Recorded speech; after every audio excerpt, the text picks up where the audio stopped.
নোয়াখালীর চাটখিল উপজেলার ১ নম্বর শাহাপুর ইউনিয়নের পূর্ব শিবরামপুর ফুটবল ক্লাবের উদ্যোগে minibar prize money futsal tournament ২০২৬ season ২ এর গ্র্যান্ড ফাইনাল ও পুরস্কার বিতরণী অনুষ্ঠান উৎসবমুখর পরিবেশে অনুষ্ঠিত হয়েছে। অনুষ্ঠানে টুর্নামেন্ট পরিচালনা কমিটির আহ্বায়ক মাহফুজুর রহমান কনকের সভাপতিত্বে প্রধান অতিথি হিসেবে উপস্থিত ছিলেন ১ নম্বর শাহাপুর ইউনিয়ন পরিষদের চেয়ারম্যান আবদুল্লে খোকন। বিশেষ অতিথি হিসেবে উপস্থিত ছিলেন ১ নম্বর শাহাপুর ইউনিয়ন বিএনপির সাবেক সাধারণ সম্পাদক ফিরোজ আলম বাবলু, চাটখিল উপজেলা যুবদলের আহ্বায়ক কমিটির সদস্য সচিব বেলায়েত হোসেন শামীম, ঢাকা মহানগর দক্ষিণ স্বেচ্ছাসেবক দলের সহসভাপতি ওমর ফারুক, বাংলাদেশ জামায়াতে ইসলামী ১ নম্বর শাহাপুর ইউনিয়ন যুব বিভাগের সভাপতি মোহাম্মদ ফজলুল করিম সহ বিভিন্ন রাজনৈতিক, সামাজিক ও গণ্যমান্য ব্যক্তিবর্গ। প্রধান অতিথির বক্তব্যে চেয়ারম্যান আবদুল্লে খোকন আয়োজকদের এমন সুন্দর ও সুশৃঙ্খল আয়োজনের জন্য আন্তরিক ধন্যবাদ জানান।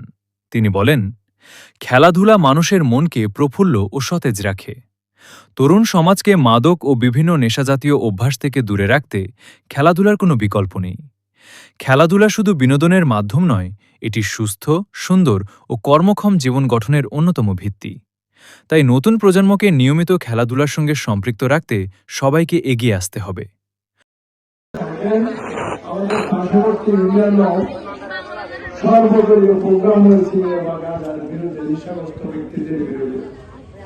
আমরা যদি এরকম দুই একটা ক্যাম্পিং করে, আমার বিশ্বাস ওরা অন্তত মানুষ সচেতন হয়েছে, বিপদ হবে। যদিও খেলা প্রসঙ্গে কথা বলার কথা ছিল। অনুষ্ঠান শেষে টুর্নামেন্টের বিজয়ী ও রানার্স আপ দলের খেলোয়াড়দের মাঝে ট্রফি, ক্রেস্ট ও প্রাইজ মানি তুলে দেন অতিথিরা। এ সময় স্থানীয় ক্রীড়াপ্রেমী দর্শকদের ব্যাপক উপস্থিতিতে পুরো আয়োজন প্রাণবন্ত হয়ে ওঠে। আমরা আবার আয়োজন সহযোগী সকল